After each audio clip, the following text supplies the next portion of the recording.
Man vs. Wild with Bear Grylls. मैं दुनिया के कोने कोने में गया हूँ, दुनिया की सबसे खतरनाक जगहों का सामना किया है।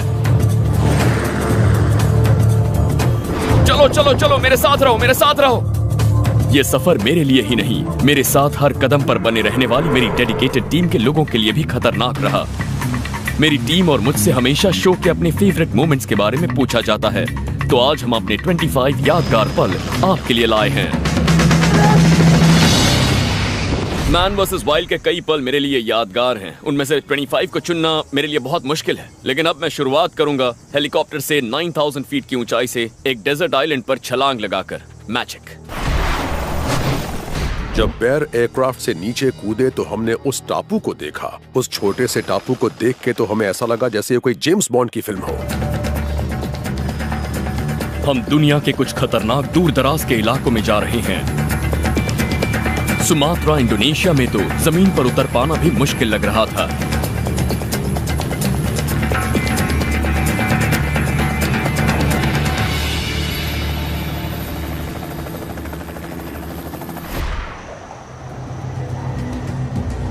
ऊपर से कूदना तो बहुत आसान था। मेरा प्लान था पानी में उतरने का, पर उसके लिए मुझे पानी की सतह से कुछ ऊपर पैराशूट को खोलना था। लेकिन सतह से मैं कितना ऊपर हूं या उसे कब खोलना है, यह जानने का कोई तरीका नहीं था। यह बहुत खतरनाक था। पैराशूट जल्दी खोलता तो कंक्रीट पर टकराने जैसा होता।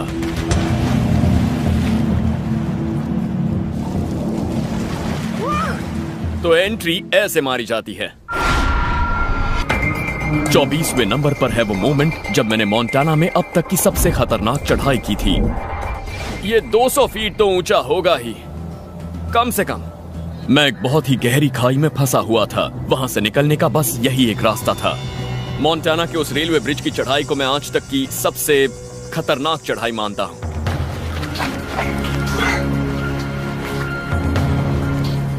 वो बड़ा तो था, पर कितना बड़ा था ये आधी चढ़ाई पार करने के बाद पता चला। साथ ही वो कमजोर भी था। वो ब्रिज कम से कम 100 साल पुराना था।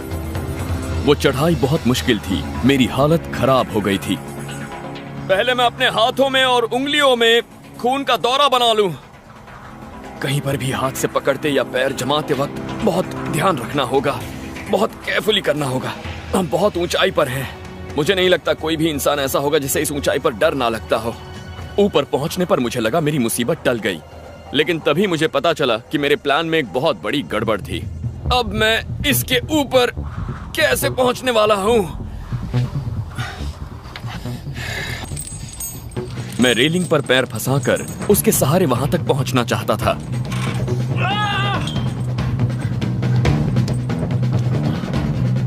फंस गई, फंस गई। ओके, तो अब वक्त है हिम्मत दिखाने का।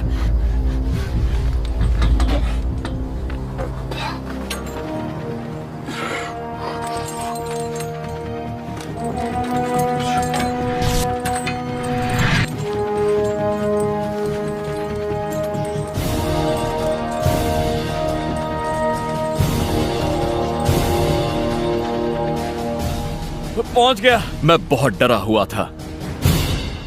हाथ कांप रहे हैं। मेरे हाथों की हालत से मेरे डर का अंदाजा हो जाएगा। बेलीज में जमीन के नीचे एक गहरी गुफा में मुझे मिली एक खाने की चीज, लजीज घिनौनी चीज। उन्होंने गुफा की दीवार से लटके एक अजीब से कीड़े को देख लिया। जरा ये देखिए। उन्हें लगा कि वो कीड़ा खाने लायक है। इतना खतरनाक दिखने वाला कीड़ा शायद ही आपने कभी देखा होगा। देखिए कितना बड़ा है ये एक व्हिप स्कॉर्पियन है जो बिच्छू और मकड़े का क्रॉस होता है। जरा मैं इसे पकड़ने की कोशिश करता हूं। बेयर ग्रिल्स की खास टेक्निक, पत्थर उठाओ और दे मारो। पकड़ लिया। और जरा इसका साइज तो देखिए। मैंने कहा इसके पैर तो तोड़ लो, उन्होंने कहा जरूरत नहीं है। समझ में नहीं आ रहा इसे खाना कहां से शुरू करूं।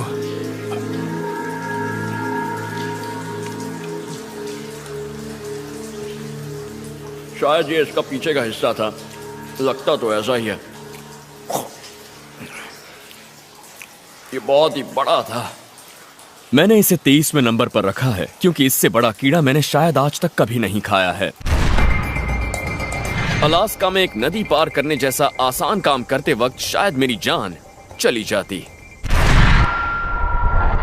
ठीक है, मैं इसके ऊपर से नदी पार कर लेता हूँ। वहां पर कैनियन के आर पार एक बड़े पेड़ का तना पड़ा था। उसे देखकर तो यही लग रहा था कि वो नहीं हिलेगा। उससे तो एक ट्रक भी लटकाया जा सकता है। यकीन करेंगे वो तना गिर गया। मैं आज भी इसे देखता हूं तो रोंगटे खड़े हो जाते हैं।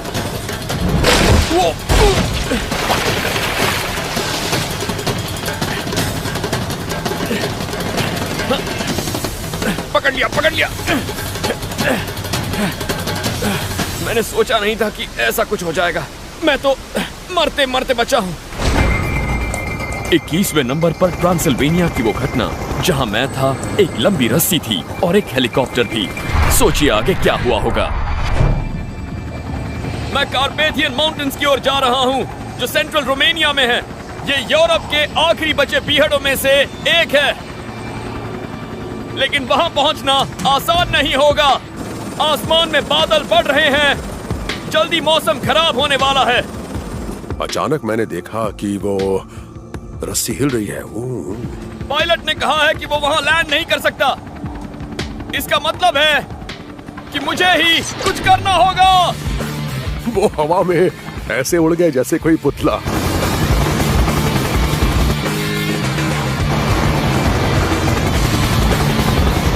मैं वो दिन नहीं भूल सकता।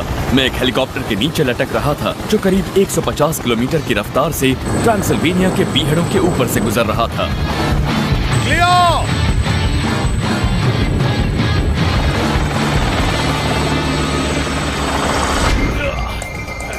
20वें नंबर पर बेलीज के जंगलों में मेरी टार्जन वाली छलांग है। जरा इसकी गहराई तो देखिए। इसको तो मैं मौत का कुआं कहूंगा। इस तरह के पत्थरों से कूदने के लिए 30 फुट की गहराई भी काफी होती है, लेकिन इसे देखकर तो ऐसा लगता है कि ये कम से कम 60 से 70 फुट गहरा जरूर होगा। इसे पार करने का सिर्फ एक ही तरीका था। मैं बहुत वक्त से ये करना चाहता था और आज मौका मिला था। मैंने इस पर अपना पूरा वजन डाल दिया है और ये टिका हुआ है। चलिए अब कोशिश करते हैं। कोई नहीं जानता था कि क्या होने वाला है। इसे करने के लिए हिम्मत और दमदार कलेजा होना चाहिए।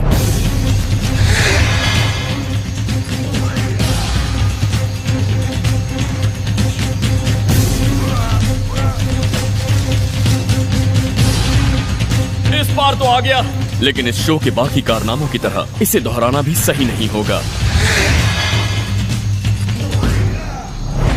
19वें नंबर पर वो पल जब मुझे सहारा रेगिस्तान में पहुंचना था, और वो भी बहुत जल्दी। ऐसी जगहों पर आराम से कार चलाना मुझे बहुत पसंद है। लैंड रोवर करीब 50 किलोमीटर की रफ्तार से चल रही थी और वहां की रेत भी सॉफ्ट नहीं है। अगर हमने इस गर्म रेत में रफ्तार धीमी की तो टायर धंस जाएंगे और हम यहीं फंस जाएंगे। इसीलिए जैसे ही ड्राइवर इशारा करेगा मुझे कूद जाना होगा।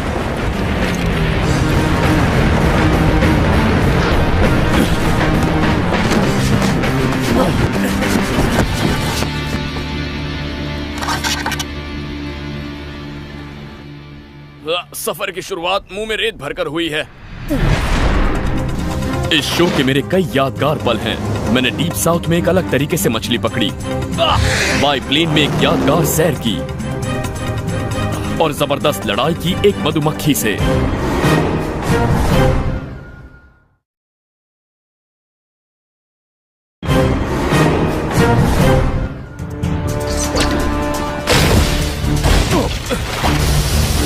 मैं हूं बेयर ग्रिल्स और आपका फिर से स्वागत है मेरे 25 यादगार पलों में। 18वें नंबर पर है टेक्सास में रस्सी से उतरने की वो खतरनाक कोशिश।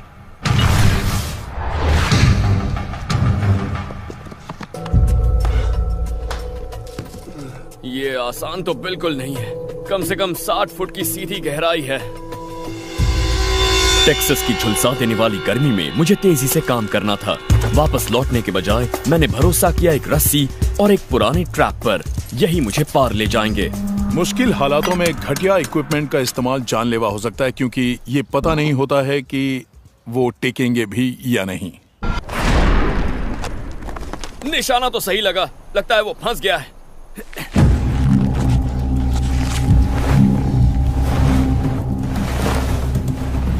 मैंने ये पल चुना क्योंकि आज सोचता हूं तो डर लगता है। वहां कुछ भी हो सकता था। ऐसा करना खतरनाक था, जानलेवा भी हो सकता था। अब तक तो ये रस्सी टिकी हुई है। ये डर तो था कि वो रस्सी फिसल सकती है, और जब वो उस पर लटके हुए थे वो फिसल भी गई। अभी तक तो इस रस्सी ने साथ दिया है। Oh my God.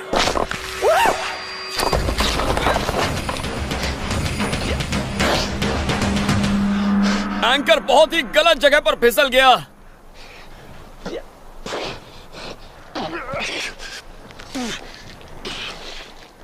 ऐसे वक्त पर अपने डर और घबराहट को काबू में रखना बहुत जरूरी है, क्योंकि वो खतरनाक हो सकता है। 17वां पल है वियतनाम की वो घटना जब पानी ने मुझे अपनी ताकत का नमूना दिखाया। ऐसे खतरनाक बीहड़ों में हालात पलक झपकते ही बदल सकते हैं। रुको रुको, यहाँ पानी का लेवल बढ़ रहा है। वहां उस झरने को देखो, वहां पहले से ज्यादा पानी आने लगा है। हमें इस पानी से फौरन बाहर निकलना चाहिए। ऐसे में रिस्क बहुत ज्यादा बढ़ जाता है, वो भी अचानक से।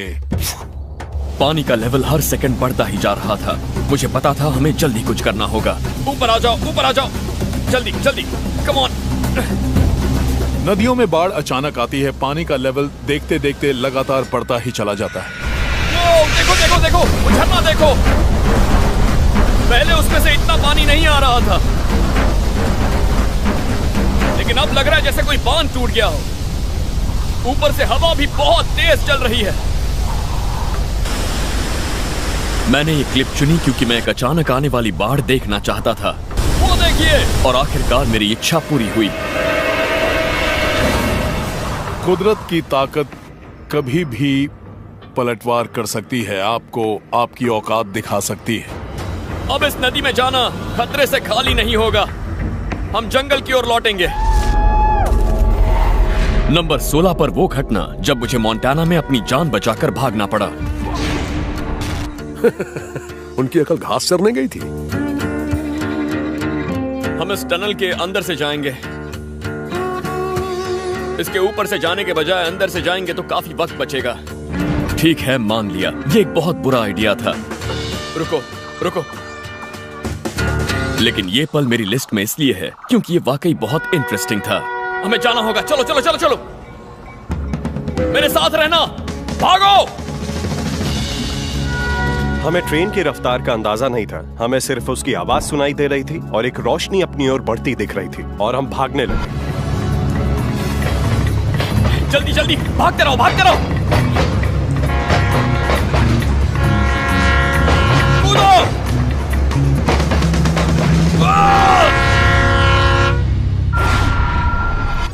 15वें नंबर पर है आग जलाने वाला एक मजेदार पल।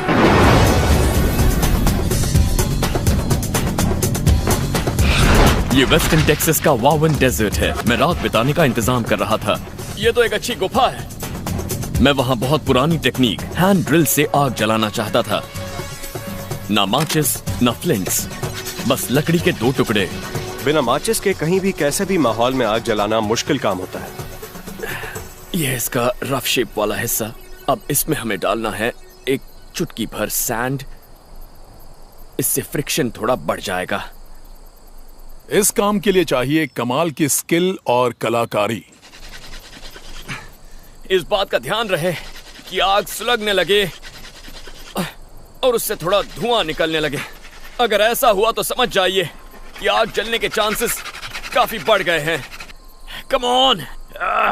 जब आप सही तरीके से काम करें और आग जलने लग जाए तो बहुत तसल्ली मिलती है। अब इसे बहुत आराम से पलट दीजिए और इसे पलटते वक्त इस बात का ध्यान रहे कि ये कहीं बिखर न जाए।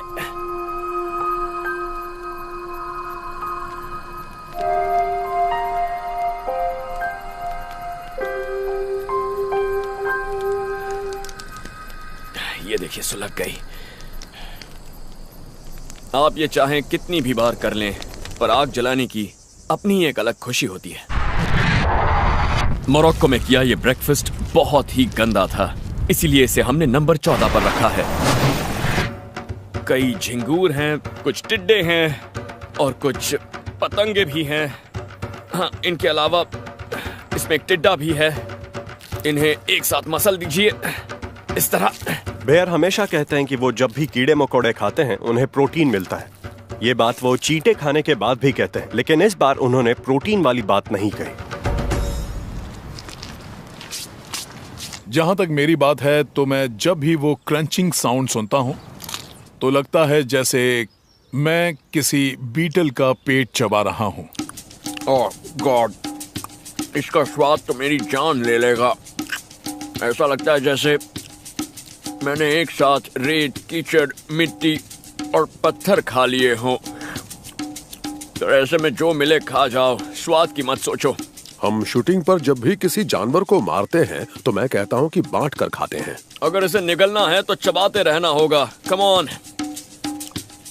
टीम को ये पसंद तो नहीं, पर यही सही है। शिकार किया है तो बांट कर खाओ। दिन की शुरुआत करने का ये बहुत ही बुरा तरीका है। हाँ पर हमने खाया। आगे देखिए, हेलीकॉप्टर से नीचे उतरने का वो पल जो मेरे लिए सबसे मुश्किल था। क्या आप गेस कर सकते हैं?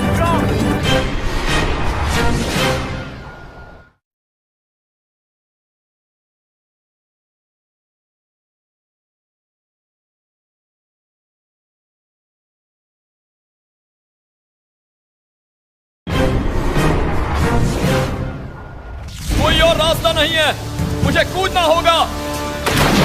मैं हूं बेयर ग्रिल्स और आपका फिर से स्वागत है मेरे 25 यादगार पलों में। अब तक मैंने एक से एक घिनौनी चीजें खाई हैं। कई बार गिरा हूं, जान बचाकर भागा भी हूं।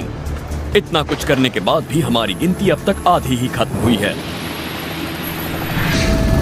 अब बारी है नंबर 13 की और यह है वो खतरनाक पल जो करने के लिए मैं पूरी तरह तैयार नहीं था। तूफान उसे हिलाते हैं, भूकंप उसका सीना चीरते हैं और ज्वालामुखियों के मुंह से लावा निकलता है। ये है ग्वाटेमाला।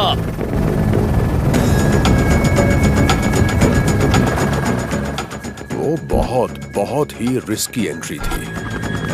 ग्वाटेमाला में हमने सोचा कि एक हेलीकॉप्टर से रस्सी के सहारे एक एक्टिव वॉल्केनो पर उतरे और वो पल बहुत ही इंटरेस्टिंग था। हमारा हेलीकॉप्टर उस ज्वालामुखी पर बिल्कुल नहीं उतर सकता। पायलट हेलीकॉप्टर को उसकी चोटी के ऊपर ले जाएगा और मैं रस्सी के सहारे जल्दी से नीचे उतर जाऊंगा। मैं इससे पहले कभी किसी ज्वालामुखी पर नहीं उतरा हूं।